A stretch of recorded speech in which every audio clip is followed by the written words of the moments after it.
All right, so we are continuing with chapter 5 on energy and life.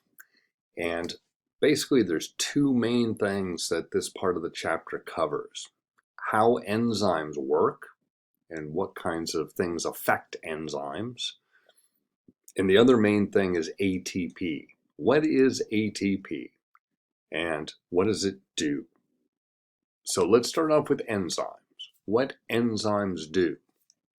For most chemical reactions, the activation energy, something we talked about at the end of part 1, the activation energy is too high to achieve very often. So, for example, think about like bouncing a basketball over a big high wall, and you might smash that basketball on the floor as hard as you can to get it to bounce over that wall, but that wall is too high. Just can't get to the other side.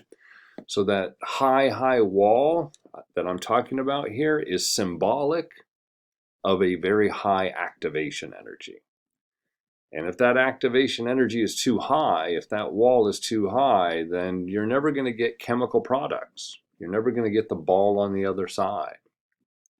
And so for life, for living things, a key to having chemical reactions happen quickly and frequently is to lower the activation energy, lower the wall, make it easier to get to the other side.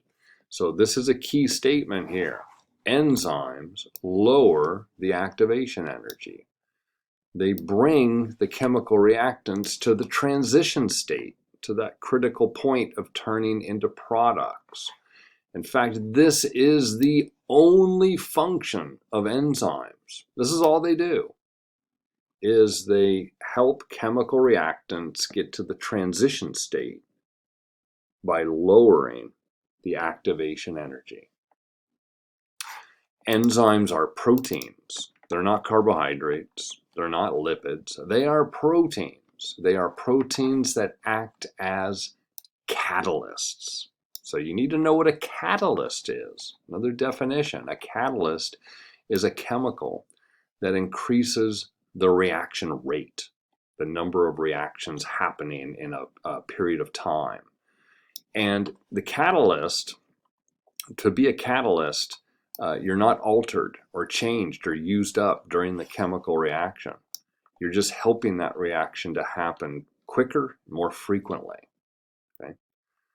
So now without enzymes, if enzymes didn't exist or anything like enzymes, metabolic pathways, those series of chemical reactions that happen one after another in cells, they would become congested, because some chemical reactions would happen so slowly that life just couldn't happen. So a big thing that enzymes do is they regulate metabolic pathways. They help to control them so that they're humming along at just the right speed, if you will. Let's take a look at the figures on this slide. They are, of course, intended to help you understand what enzymes do. So the top figure is showing you, here we have a chemical reactant, like a sugar, and then we have the chemical products. That sugar has been broken up into two smaller ones. So in order for that reaction to occur, the reactants have to absorb that activation energy. And what enzymes do is they lower the activation energy. They lower that wall so it requires less energy to turn reactants into products. That's the whole concept. That's the whole idea. If you look at the bottom figure, it's showing you this in a different way. Imagine the black curve is showing you the course of a chemical reaction when there's no enzyme present, no catalyst present. So the black curve is pretty tall. That means that it requires a lot of energy. The activation energy is very high. With an enzyme present, that black curve gets squished down into the red curve. The activation energy is now lower. And it's much easier for the chemical reactants to get to that transition state than to the higher one without an enzyme. So there's many more reactions that are going to be able to happen in the presence of an enzyme when that activation energy is lowered, when that curve is lowered. So this is what enzymes do. They lower the activation energy. Now, how they do that is what we're going to talk about next, but they lower the activation energy so that more reactants turn into more products faster.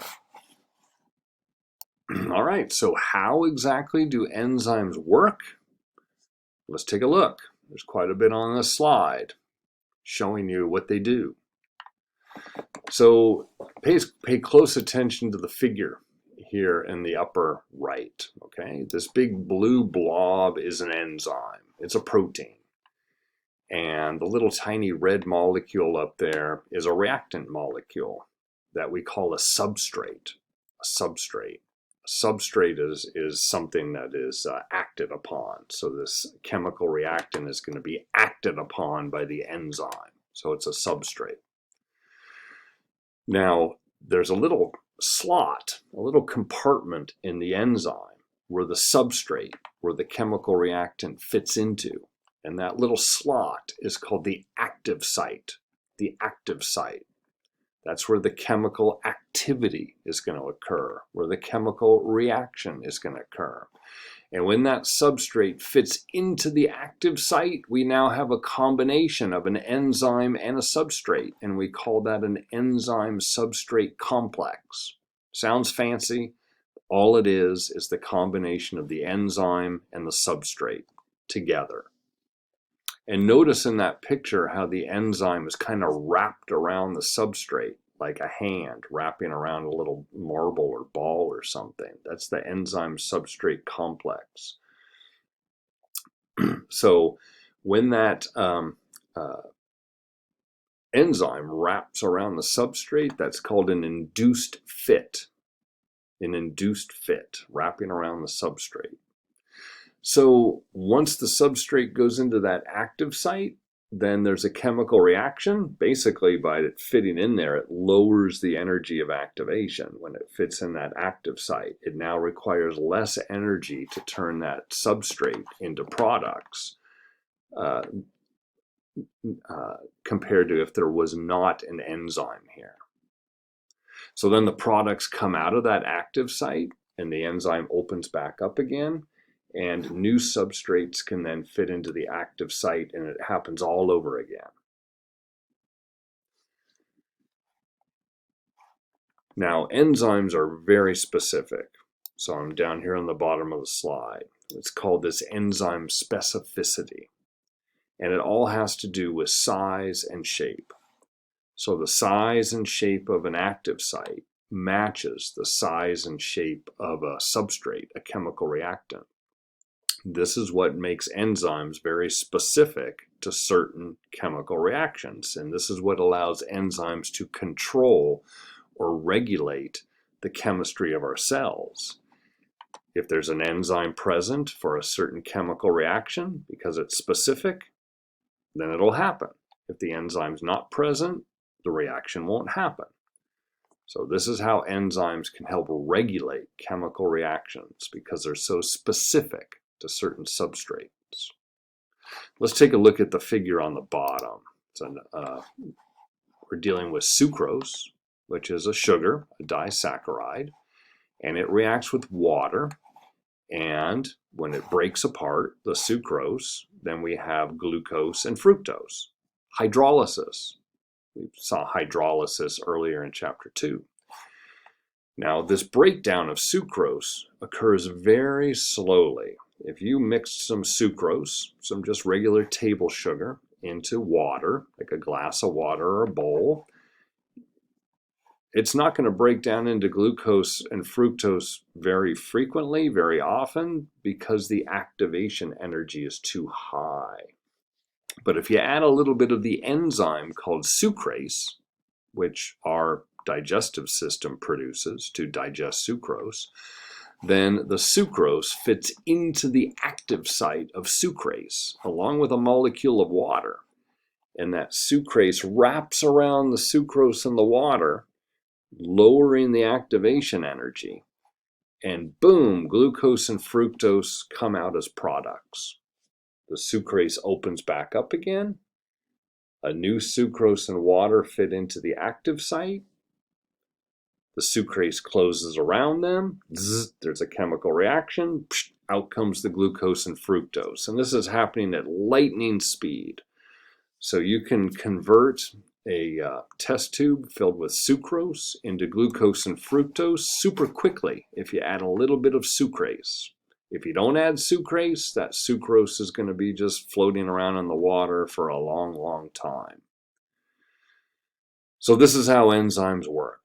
They have a little space, a little compartment called an active site that the substrates fit into. The enzyme wraps around the substrate. You have an enzyme-substrate complex. The activation energy is lowered for the substrates to turn into products. Bzz, you get a reaction, the products come out. The enzyme can be used all over again. It's recyclable. How exactly do enzymes lower the activation energy? That's what this slide is all about. And I really want you to know this step by step, because this is empowering you to really know what enzymes are doing. This is an important pivotal point in understanding our biology, how enzymes work to make life possible.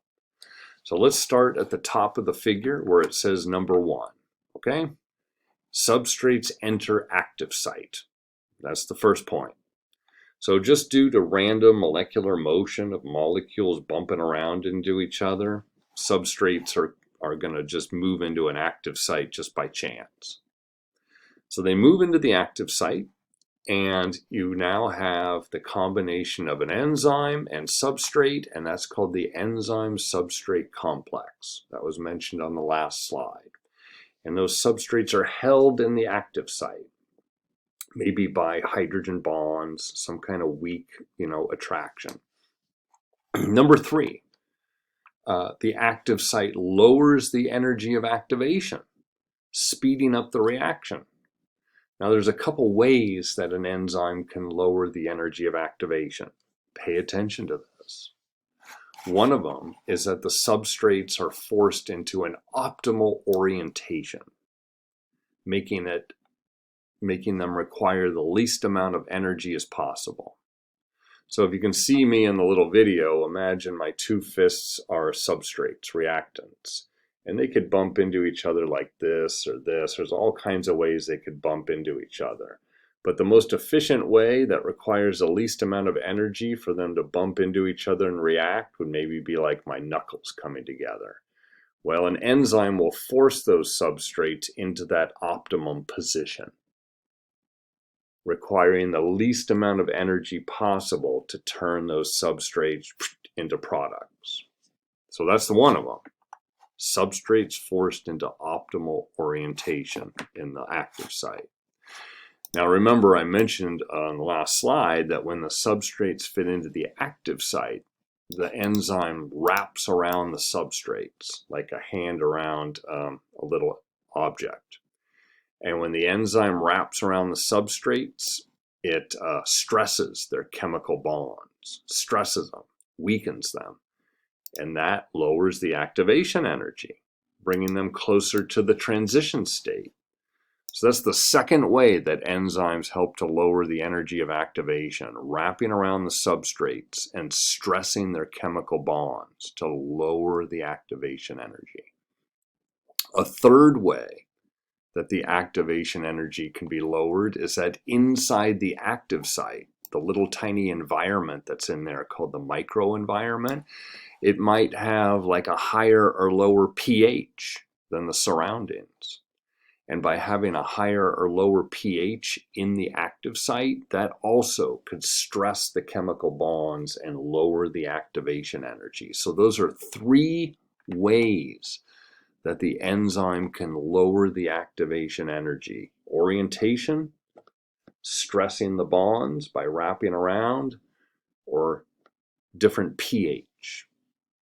So you have the chemical reaction, number 4, The substrates are converted into products. They come out of the active site, and the enzyme returns back to the way it was, and it's ready for new substrates. And that's called the catalytic cycle. Happens over and over and over again with the same enzyme. Now, we're going to touch on this in lab. The rates of chemical reactions are partly determined by the concentration of the substrates. The enzyme may become saturated with substrates and the concentration of enzyme. So if you boost up the amount of enzyme, you'll have a faster reaction rate. Cells can control this. Cells can control the concentration of enzymes, how much are present. And by doing that, cells can regulate what's going on inside of them, one of our properties of life. So cells are able to maintain their internal regulation. This is a key point, by controlling the concentration of enzymes. If they're more concentrated, you'll have faster reactions. If they're less concentrated, you'll have slower reactions. Rates. That's regulation. Now let's take a look at a couple of things that can affect the way enzymes work. So, for example, temperature. We've already discussed what temperature is. It's the average kinetic energy of molecules, how they're moving around. So if molecules have an average movement that's higher, that's a higher temperature. If molecules are moving around more slowly, that's a lower temperature. So as temperature increases from a low point to a higher point, that's going to speed up molecules and make them go faster and make them collide more frequently. And that will cause reaction rates to go up because molecules are hitting each other more with more energy. And so higher temperatures will lead to enzymes working faster because the molecules are moving faster. And if you look at the graph over here on the side of the slide, we're saying, okay, let's look at the black curve. The optimal temperature for a typical human enzyme is about 37 degrees Celsius. That's our body temperature. So if we were to take our human enzymes and we were to increase the temperature, the reaction rate would go up because the molecules are moving faster. But then you get to a point, temperature-wise, where if the temperature gets any hotter, goes any higher, then the reaction rate goes down quickly, fast, it plummets. What's happening? Well, what's happening is, you learned about this in chapter 3, at high temperatures, proteins begin to denature. They begin to lose their shape. And when an enzyme, since they are proteins, changes its shape, then the active site won't have the right shape anymore, and the enzyme won't work. So, the critical point, all organisms try to operate at an optimal temperature, but they have to be very careful that they don't get too hot, because if they do, their enzymes will denature and the proteins will change their shape. That will be deadly. That will kill a living thing. So some bacteria live in very hot environments. That's the point of the red curve on the top. It's to show you that some heat-loving bacteria have a high optimal temperature, but even they can get too hot and their enzymes can denature. So every organism has its own optimal temperature at which its enzymes work. Now the bottom figure is showing you the effect of pH. pH. Every enzyme has an optimal pH. Most enzymes have an optimal pH between 6 and 8. pH of 6 to 8. However, when food hits your stomach, when you're eating, the pH in your stomach is about 2. It's really acidic. It's like lemon juice. And there's an enzyme that your stomach releases called pepsin, and it helps to start breaking down protein in your stomach, the food that you eat. And pepsin has an optimal pH of 2. It works the best at pH 2, so that's usually where your stomach is. Now, as food moves into your small intestine, the next step in your digestion, the pH goes up to about 8. And when it goes up to 8, pepsin doesn't work anymore. Pepsin gets denatured. Instead, your intestines release a new set of enzymes that work at a higher pH of 8, like trypsin. And trypsin will take over digesting protein. So the main point here is every enzyme has an optimal pH at which it works. And your digestive system actually takes advantage of this, so that in the stomach there's a really low pH with certain enzymes in there that work best at that low pH. And then your intestines, there's a higher pH, and you have a whole different set of enzymes to help break down your food at that higher pH. Now, the last point on this slide is that most enzymes need the help of other molecules or ions, like metal ions, like zinc or iron or copper, or organic molecules called coenzymes. And they need these kind of helper molecules or helper ions for the enzymes to work properly. And these kinds of substances that help enzymes work properly are called cofactors. Cofactors. They fit into the active site of an enzyme and they assist or help the chemical reaction. So that's the last little point on this slide about factors that affect enzyme activity. Temperature is one of those factors. pH is another factor. And then finally, these substances called cofactors also affect enzyme activity. Now we're going to dive in a little more deeply here into how cells regulate enzymes, how they control enzymes as to whether the enzyme is working or not working. Because remember, this is all about regulation. This is about your cells regulating or controlling their metabolism, their chemistry. So by turning enzymes on or turning enzymes off, your cells can help regulate your metabolism, your chemical reactions.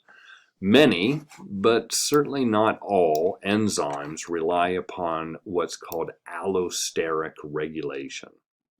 Allo means other, steric means shape. So basically, the shape of the enzyme is being modified to turn them on or to turn them off. It's really as simple as that. So there are certain molecules that can act to repress or inhibit enzymes. Those are signaling molecules that bind or attach to an enzyme and shut them down. Very often that shuts down the active site. If the active site is shut down, the enzyme won't work. Other signaling molecules are called activators, and they bind or attach to the enzyme and they switch them on and turn them on. So that's all we're trying to get across on this slide, is that there are certain molecules that either turn enzymes on, those are activators, or they turn the enzymes off, those are repressors or inhibitors. And all of these or both of these are forms of what's called allosteric regulation. Look a little bit more at enzyme repressors and inhibitors, okay? So a little bit more detail about this. Certain chemicals called inhibitors cause enzymes to not work. They inhibit them. If you are inhibited from doing something, it means you are stopped from doing it. Don't jump off that cliff. I'm trying to inhibit you, okay? To slow down or stop. If an inhibitor attaches with weak hydrogen bonds, then the inhibition will be temporary. And that's usually what normally happens in cells, is the inhibition is temporary. It's not permanent. But if an inhibitor, a chemical called an inhibitor, bonds covalently, then that's stronger and that's more permanent and that's usually irreversible. And that usually is what happens with poisons and pesticides and herbicides. They act as inhibitors, permanent ones that shut down enzymes and kill things. Now, certain inhibitors fit into the active site of an enzyme. And if they fit into the active site, they're called competitive inhibitors. Why competitive? Because they are competing with the substrates.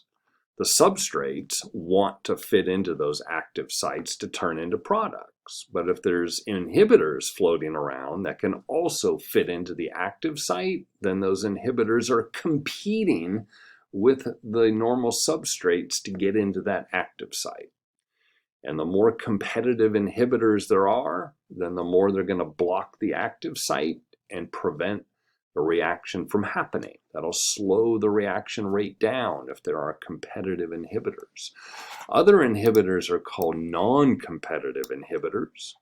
They are not competing with the substrate, and what they do is they bind outside the active site, somewhere else on the enzyme, and that triggers the active site to change shape, and then the enzyme doesn't work.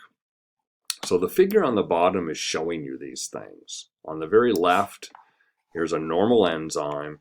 There's the active site. The substrate has a shape that'll fit right in there, and you get a reaction. If there's a competitive inhibitor, that blue thing, it's blocking the active site, and it's competing with the substrate. The reaction rate will go down because not as much substrate can fit into the active site. Part C is showing the non-competitive inhibitor. There's a substance in orange that's attached outside the active site. The active site changes shape. The substrate can't fit in there and react. So as I mentioned, toxins and poisons, they are often irreversible inhibitors, blocking or changing the active site permanently. Sarin gas, nasty chemical weapon used to kill people in war. That is an irreversible inhibitor on nerve cells, shutting down the nervous system. DDT is a pesticide that's largely been outlawed in the 1960s because it was killing off birds, causing some to go close to extinction. It's also an irreversible inhibitor. Many bacterial antibiotics act as irreversible inhibitors, blocking specific enzymes in bacteria and thereby killing them. So here we're going to learn about feedback inhibition. This is a process that cells use to control or regulate metabolic pathways so that certain chemical products are not overproduced. So the figure on the bottom is just a general kind of picture that shows you how this works. Well, let's start off with the definition of feedback inhibition on the top. It occurs when a chemical product binds to an enzyme earlier in its pathway, inhibiting that enzyme from working by blocking the active site in some way. So when it does that, that's going to slow down the formation of the chemical product. It's going to regulate the formation of that product. A chemical product binds to an enzyme earlier in its metabolic pathway, blocking that enzyme, inhibiting it, and by doing that, it slows down the formation of the product, slowing it down so less chemical products being formed. So I've broken this down into how does this happen and why does this happen. So the how is a chemical product binds to an enzyme earlier in its pathway, inhibiting it. That's how it happens. Why it happens. This happens to slow down the formation of chemical products, preventing overproduction of that product. Let's take a look at these two figures. The one on the bottom showing you're starting off with reactant A, and it's turning into product B. And there's an enzyme. Enzyme 1 is helping this to happen. Okay, so enzyme 1 helps A turn into B. Enzyme 2 helps B turn into C. Enzyme 3 helps C turn into D. Now, what if D starts getting overproduced and there's too much of it? It can act as an inhibitor on the earlier enzyme, on enzyme 1, slowing it down, blocking it. And that's called feedback inhibition. So if enzyme 1 gets inhibited by product D, then product D won't be formed anymore. It's slowing down its own production. That's pretty nifty. That's a pretty cool way to regulate or control what cells are doing. Let's take a look at a specific example over here to the right. This is going on in your cells, in your body. You're starting off with an amino acid called threonine on the top. And sometimes threonine needs to be converted or turned into another one of the amino acids called isoleucine. And there's a metabolic pathway, a whole series of chemical reactions by which that happens. Well, if isoleucine is overproduced, then it'll start bumping into this enzyme earlier in the pathway and attaching to it and inhibiting it, blocking it. And that'll slow down the production of isoleucine. There you go, feedback inhibition. If the isoleucine concentration goes down, it's getting used up, then it won't be around to inhibit that enzyme anymore.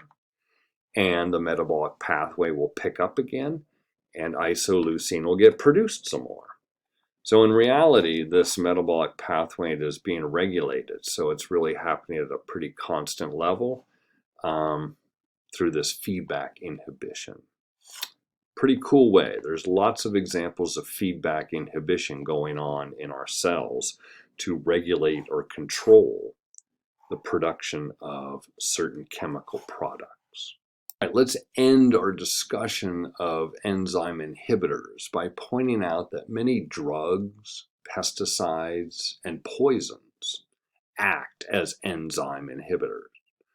So when it comes to drugs, this could be very beneficial to us. They are helping to inhibit something going on in our bodies to help cure us or help us to not have some kinds of nasty symptoms of some disease. So a lot of beneficial drugs act as enzyme inhibitors, such as ibuprofen, a very common drug used to control inflammation and pain. So what ibuprofen does is it inhibits an enzyme involved in the production of molecules called prostaglandins. These are messenger molecules that increase the sensation of pain and inflammation. So the thing is that ibuprofen comes,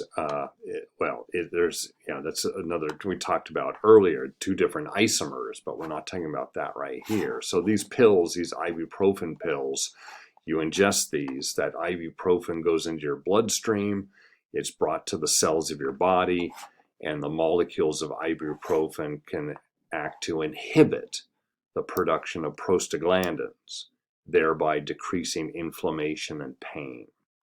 There are many other examples of drugs that act as inhibitors to help us. Blood pressure medicines, antidepressants, many antibiotics act as inhibitors to kill bacteria. There are protease inhibitors that people take if they have HIV to prevent them from having AIDS. Many cancer drugs act as inhibitors.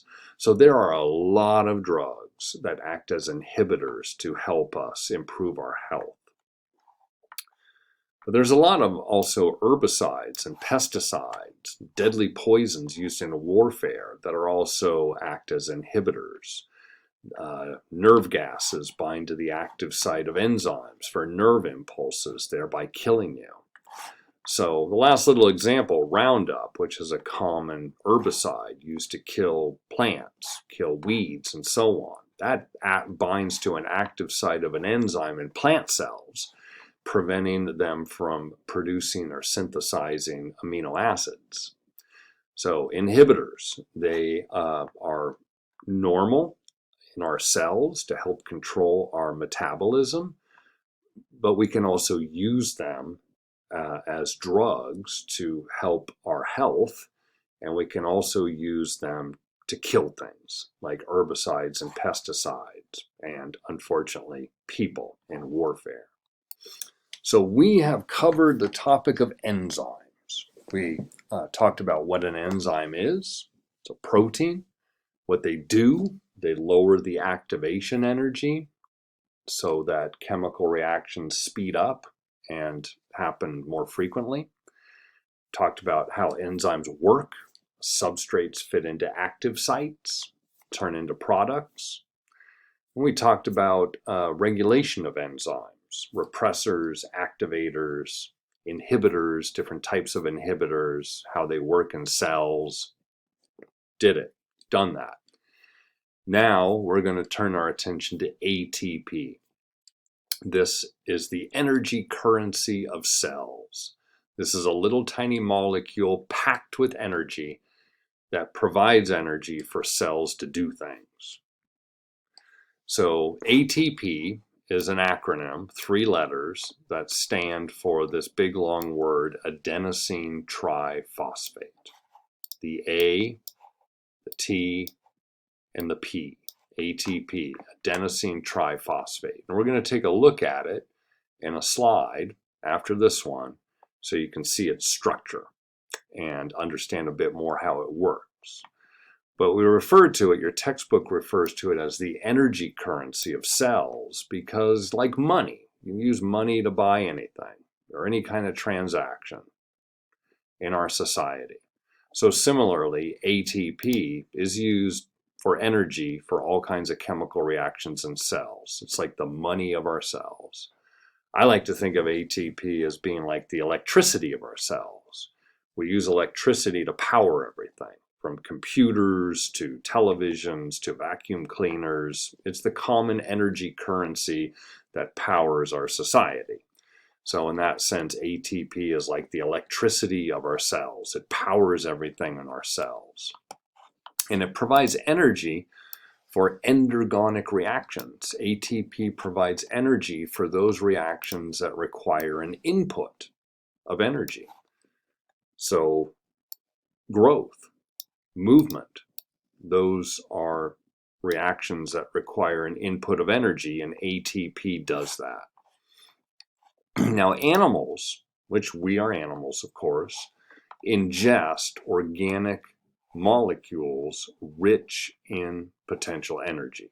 You could think of those organic molecules that are rich in potential energy as fuel.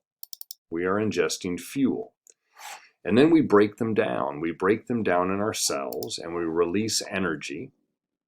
That's exergonic. We're releasing energy from our food molecules, usable energy. And we use that energy to build ATP, to form ATP. That's endergonic. It requires an input of energy to do that. Now, once we make that ATP in our cells, the ATP transfers its chemical energy to other reactants, triggering those other reactions that otherwise might not happen.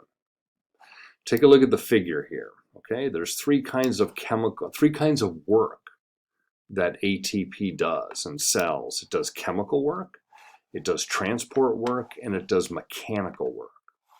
So no matter what, whether it's chemical, transport, or mechanical work, ATP is supplying energy to chemical reactants and forming new products.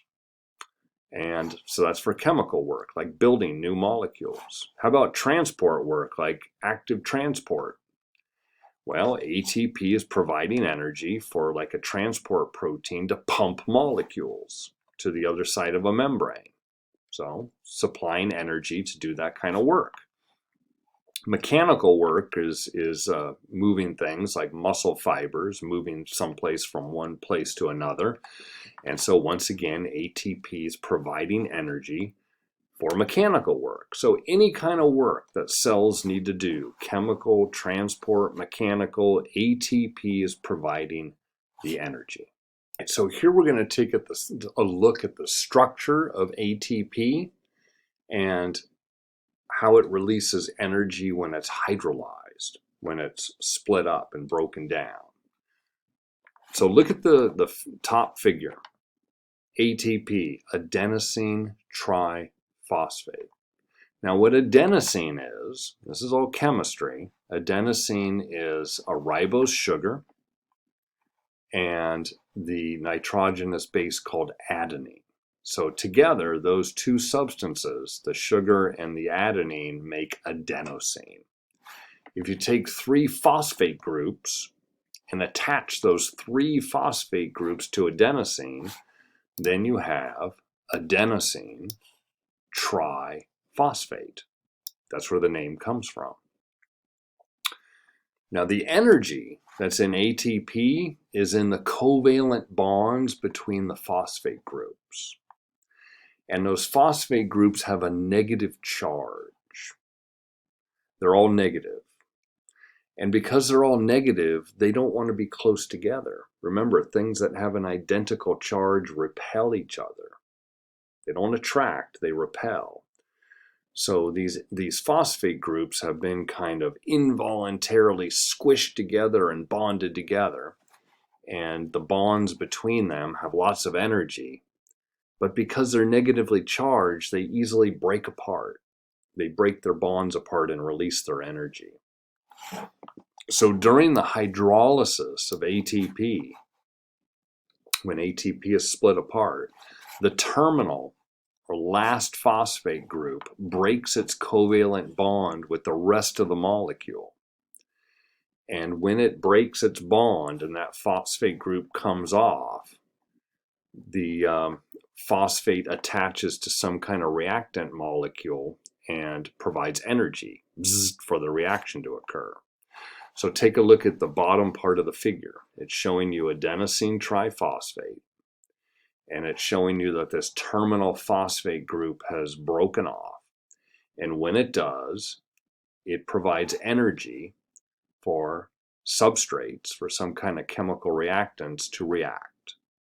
Maybe to form a bigger molecule, maybe to move a vesicle, maybe to cause endo or exocytosis. There's all kinds of things that energy is needed for, and ATP provides that energy when the terminal phosphate group breaks off and attaches to a substrate and transfers energy. So that's how ATP works. Let's take a specific example of how ATP is working to take glutamic acid.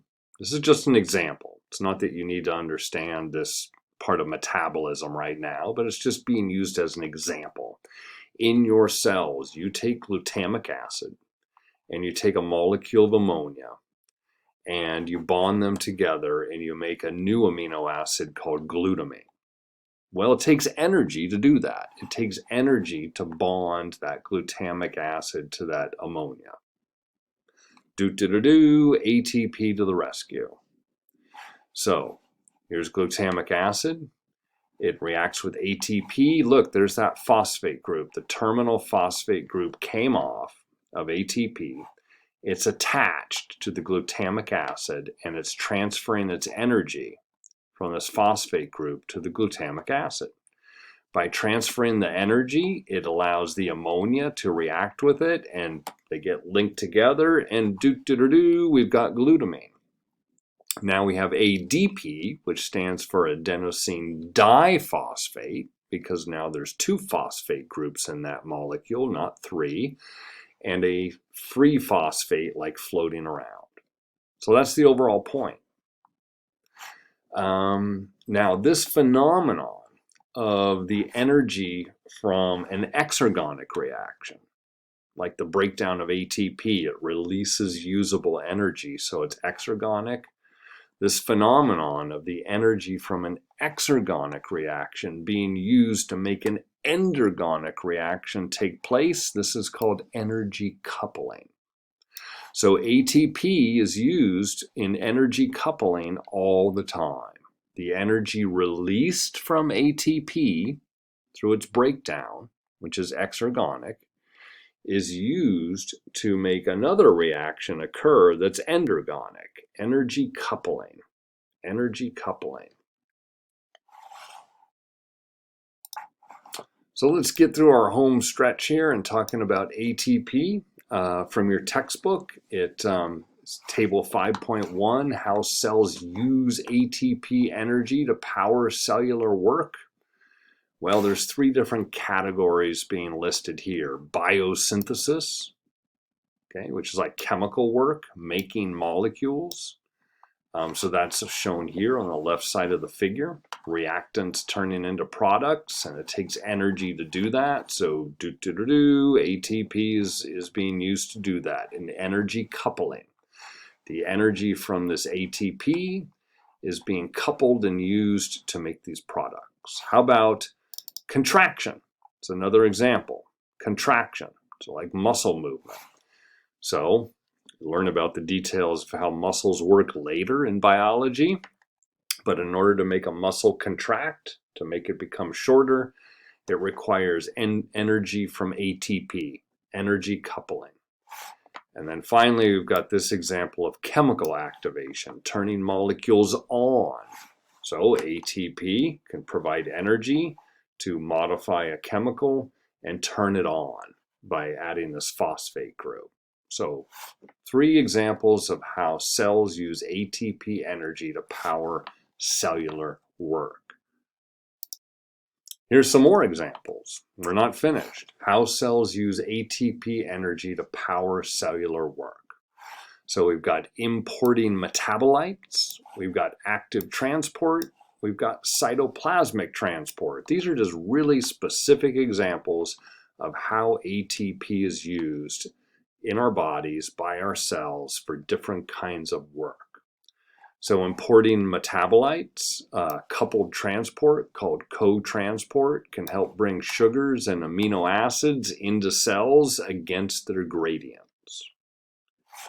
Active transport, energy from ATP is used to pump sodium and potassium ions against their gradients. That's being shown in the middle figure. And finally, cytoplasmic transport, like vesicles or organelles are moved along microtubules using motor proteins. So that's cytoplasmic transport.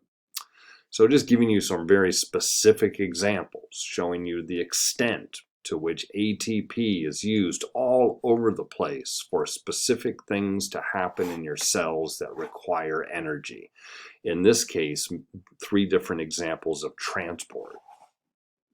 And then here's 3 final examples, just inundating you with examples of how ATP is specifically used. So we've got flagellar movement. So how do flagella and cilia wave and move back and forth? Well, ATP causes microtubules to slide past each other, causing flagella and cilia to bend back and forth. ATP is in there doing that. How about cell crawling?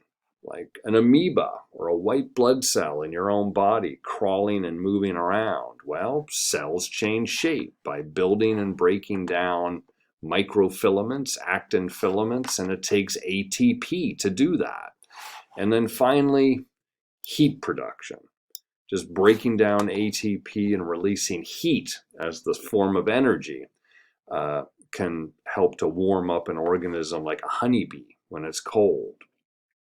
So once again, just re-emphasizing these past 3 slides, including this one, are just giving you very specific examples, one after the other, of how ATP is used to move things around, release energy, to heat up an organism. Remember, at the beginning of this ATP discussion, it was described as the cell's currency, its energy currency, like money.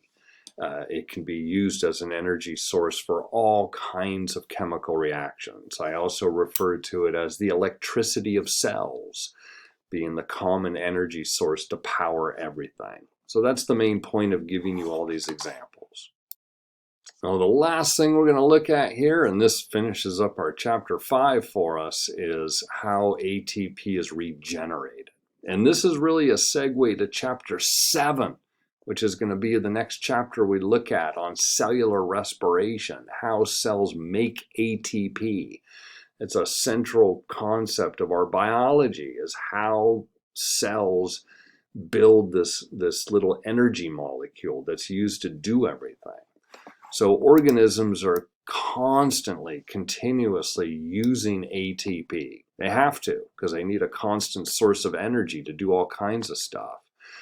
But we regenerate that ATP by basically bonding those phosphate groups back to ADP, the smaller molecule. And again, that's a topic of chapter 7 of how we do that. Now, we need energy to do this. We need energy to phosphorylate ADP, to take a phosphate and bond it to ADP. And that comes from the exergonic, catabolic, boy, using all these fancy words, breakdown of food molecules in a cell. So then that energy that comes from the breakdown of food molecules is used to build the ATP. So this is an example, again, of energy coupling, using the energy from the breakdown of food molecules to build ATP. Energy coupling. This is the ATP cycle. Take a look at the figure on the bottom, okay? It's telling you this message, showing you what I'm talking about. So you have in your cells, let's say ADP and phosphate, sort of moving around in your cells, and you're going to use that as a raw material to make more ATP. Well, you need energy to do that. You need energy to bond those things together and make more ATP. So you get that energy from your food, from the breakdown or catabolism of your food. So you release the energy from your food, you bond those ADPs and phosphates together to make ATP, and now you've got your little energy currency. That ATP then goes and does all kinds of work.